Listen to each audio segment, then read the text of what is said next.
You thought God was punishing you when the money disappeared, when your savings vanished, when the job fell apart, when the doors closed. You called it a loss. You said, "Why, God? Why do you keep taking everything from me?" But what if He never took it? What if He simply stepped back to see who you really were without it? Because anyone can be faithful when they have plenty. But true mastery, begins the moment you lose control. That's where your faith is weighed. That's where your greed is revealed. That's where God watches silently to see if you serve Him or the money that left you. When money leaves your life, heaven doesn't go silent, it watches. Every test begins the same way. God removes the illusion of control. He doesn't need your wallet to collapse. He needs your attachment to it to be exposed. So, He lets the numbers drop, the clients disappear, the accounts freeze. Not to destroy you, but to reveal what rules you. Because as long as you think your value depends on what you hold, you'll never master what you serve. Some people pray louder when they lose money.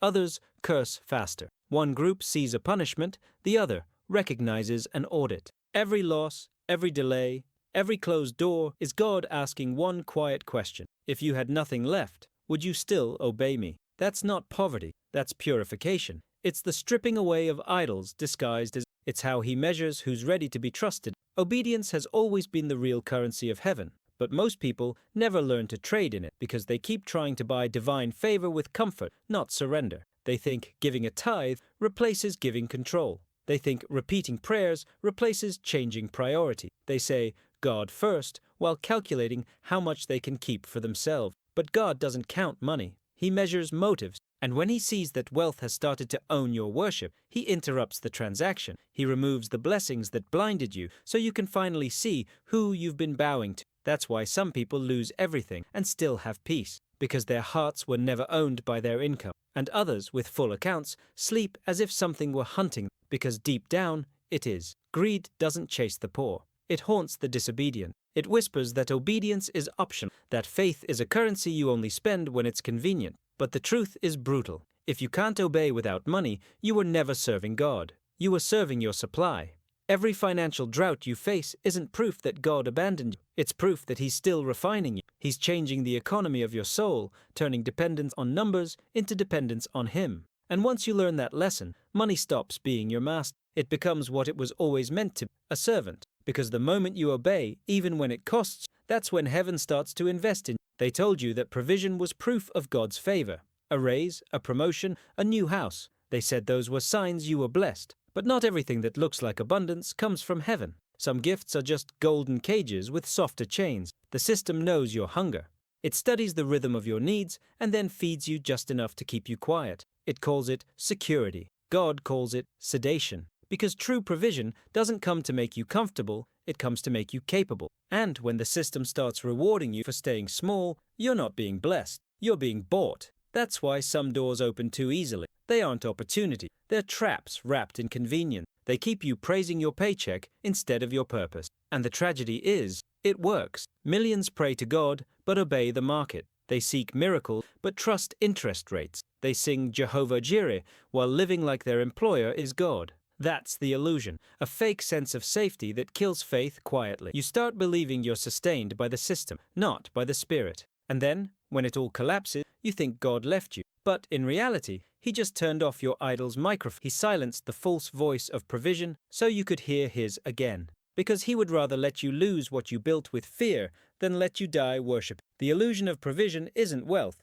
It's dependence disguised as blessing. It feels holy because it feeds you, but it owns you because you need it to survive. And when you finally break that spell, when you stop confusing provision with permission, you begin to see what real freedom looks like. Not having everything, but being owned by nothing. There's a silence that only the chosen hear. A silence that doesn't know, it means not yet. Because heaven doesn't withhold to punish, withholds prepare. If God gave you everything you asked for, when you asked for, your blessing would become your burial. You'd drown in a river you weren't trained to cross. That's why some of the prayers that broke your heart were actually the ones that saved your soul. Heaven has its own timing, and it never funds pride. It invests only in character. So when you keep losing what you love, or when your plans keep collapsing right before they work, it's not bad luck. It's divine auditing. God is checking if the heart that asked for more is the same heart that can handle it. Because prosperity without preparation isn't prosperity. It's poison with perfume. Heaven isn't late. It's cautious, and you should be too. because the same money you think would change your life might expose how little of it was ever in your control. Sometimes the most merciful thing God can do is not answer. Not yet. Not while you still think provision proves worth. Not while your peace depends on deposits. Heaven waits for the moment you want purpose more than power, when you finally stop praying for more and start praying for meaning. Only then does the silence break. Only then does the test end. And when it does, you realize that what God withheld wasn't wealth. It was a war you weren't ready to fight. Every test ends in silence before it ends in sight. That's how heaven works. It waits, not for the miracle to be ready, but for you to be safe enough to receive it. Because God doesn't reward desire, He rewards discipline. And restraint is the proof that you've learned both. When you stop chasing what you lost and start guarding what you've learned, the test is over. The same doors that were locked begin to open, not because you begged harder, but because you stopped needing to force them. You finally understand. God was never trying to keep money from you. He was trying to keep money from mastering. The moment you can walk past what used to tempt you, the approval, the luxury, the rush of control, that's when heaven knows you're free. Freedom doesn't look like having it all. It looks like not needing it to feel whole. Because when God can trust you with nothing, He can trust you with anything. So He gives it back, not as a reward for surviving the drought, but as a symbol that you're no longer defined by the rain. You've passed the test. You've stopped worshipping the blessing. Now you can finally carry it without it carrying you.